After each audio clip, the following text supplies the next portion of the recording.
Hi guys, and welcome to Rufus and Doofus. Chico and Rufus here. Oops. And golf cart was moving scary. Rufus is over there doing his businesses today. And today is January 25th. Tomorrow is the big day for me, going in for surgery tomorrow.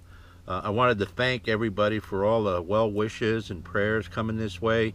I'm sure it's going to make a big difference for me tomorrow. So, am I nervous? Yes, very, very nervous. Matter of fact, I gotta even say that it's beyond nervous. I think I'm scared. I'm sure it's a normal feeling because every other surgery I've had has been pretty non-invasive. The stent thing and all of that. That was non-invasive, but this is invasive. This is actually involves cutting, and a lot of it, and a big cut. Ooh, just the thought of it makes me want to say, get my phone and call them up and say, no, I can't make it tomorrow. Nope, got something to do real important. Oh yeah, what? Well, I have to iron. Any excuse just not to go. So I'm not going to do that though. I have to get this done. So that's really it for the surgery thing. Also, what else is new? Let's see. Update on Rufus. Rufus is doing really, really well. His infection seems to be totally cleared up. There's no more yeast infection. He smells great. He smells like a dog now. Actually, he smells pretty good because of the shampoos that we've been using, which, by the way, I haven't been able to shampoo him this last week. It's so cold down here in Florida. Today's the nicest day we've had in about, a week and a half. Last night it went down in the approach 30, high 30s, like 39 or something. So it was cold. And I just took my long johns off. I had them on when I was sleeping last night in my sleeping bag. Yep, it was nice and toasty in there. I didn't want to come out of it today, but you know how that goes. You can't stay in bed all day. Rufus, come here. I'm talking to everybody. Come up here. Look what I got. Come on, up here. Boy, he's something, huh? You see that little piece of pretzel? That's one of his favorite treats. He loves pretzels. So, hey, who are we to say don't eat pretzels, right, buddy? There you go. There you go. He's a good dog, yeah. And he almost knows how to give me a high five. Hey, Roof. Oh, no. Wants to get comfortable. Okay. Alrighty, here you go. Here you go. Good boy. So, I don't know if you noticed, but his chest is all cleared up. He's doing really, really well, and it looks like he's growing some hair. So we've got like peach fuzz on him at this point, but I'm sure that's going to grow into some good fuzz, whatever. Can I talk today? It'll grow into some good fur. And as I was told by someone, dogs don't have fur, they have a coat. Well, guess what, buddy? It's my dog. He's got fur, and yeah, it looks like a coat. So we'll compromise. But wow, man, I'm telling you, some folks are picky. Yep. Also, what else have I got? When I get out of the hospital, which I'm not sure when it's going to be, I think it's probably going to be 4 or 5 days. I'm going to be probably wanting to sit and lay down a lot at home.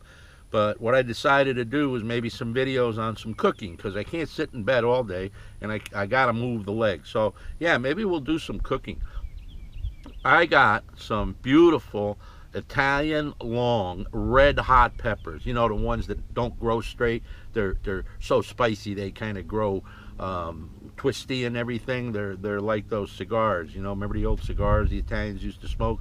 At least my grandfather did, the stogies, and they were all twisted and nasty and ugly, and they stunk real bad. Well, these peppers, where did I get peepers from?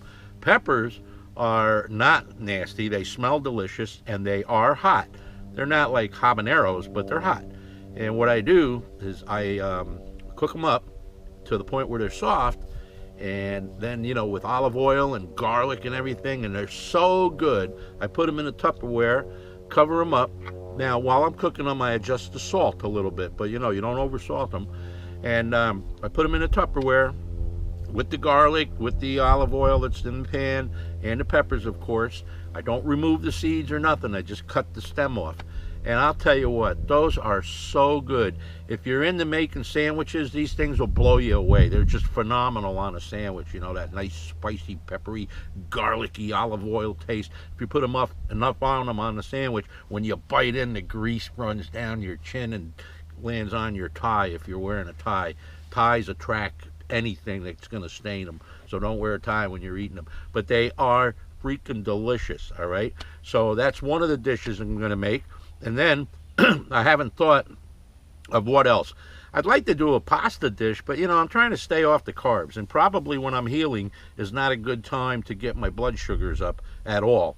So I want those to be as low as possible. So we'll have to figure out a meal that we can cook that is low in carbs and actually healthy for me, and will promote my healing process. Right, Ruf? Huh? Yeah, maybe chicken or something, and no potatoes, maybe some Brussels sprouts and some broccoli or whatever. Healthy stuff. We're not going to do carbs. No sweets. No sweets. No way. Not while I'm healing. So that brings up another point. Yeah, the diabetes is doing real well. The type 2, carrot, no more insulin, nothing. Just got to be careful with my diet, but at least I am normal, under 6 as my AC1A or whatever they call it, A1C or A1C, under 6. So I'm happy about that. And I monitor my blood sugar almost daily. I used to do it daily, 3 times a day. Now I only do it once every other day, just to see if I'm still within the boundaries. Because I know when it goes up. If I eat bread and stuff, it's going to go up. But nice now, because now that I'm not insulin insensitive, I'm sensitive to the insulin that I produce. So within an hour or so, my blood sugar returns to normal. I tried having a piece of blueberry pie. Well, let me tell you, that spiked it right up there. Oh boy, did it spike it. I mean, I think it hit the upper atmosphere. That took quite a bit longer for my blood sugar to come back down. So I'm not, totally fixed on that insulin sensitivity. But given time, according to what I've read, everything should work out okay. By the way, I left a link to a website called DietDoctor.com to folks. I did it in the comments section. I think I mentioned it in one of the videos. But I got really positive responses from the people that went and visited DietDoctor.com. One guy's been a diabetic for like 20-some years. And he followed the Diet Doctor program, which they have a 12-day or something, I forget how many days it is, but how to get started, or 3 weeks, how to get started with a low-carb, high-fat diet. Well, he wrote me back, and he said it's the best thing that he ever found. He's been doing what they said, and guess what? He threw his syringe out, first time in, I guess, 20-some years. So, there's something to this crap. I'm hearing it from people. People's blood sugars are dropping. People with diabetes are losing weight. It's phenomenal. So, if you're a non-believer and then you're on the fence, please go try it, all right? It's a great site. It's free. What more can you ask? Everything you need to know is free. I think you can you can sign up for money for $9 a month if you want to get access to some of their special stuff, whatever. But I never did, and it works fine. So, very, very good site. I'm very happy with it, and it saved me from that syringe, because I'll tell you, sticking yourself with it and insulin are bad, bad, bad. Insulin makes you fat, fat, fat, so we don't want that.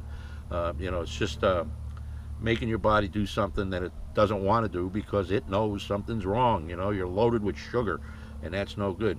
So that's enough of me rambling about that. So we'll talk to you soon. If you liked the video, please subscribe and give me a thumbs up, okay? We'll see you soon. Maybe one more time before I go into the hospital tomorrow. I might go over to the RV, and I might make a video there, and then I'll have that scheduled to go up like maybe, I don't know, Wednesday or something. Okay? So I look forward to seeing you real soon, guys. I am not looking forward to being in the hospital for 5 or 6 days. No way. Me and bedpans and needles and all them things they stick in, get along. So I'll see you as quickly as I possibly can. Bye. Say goodbye, puppy.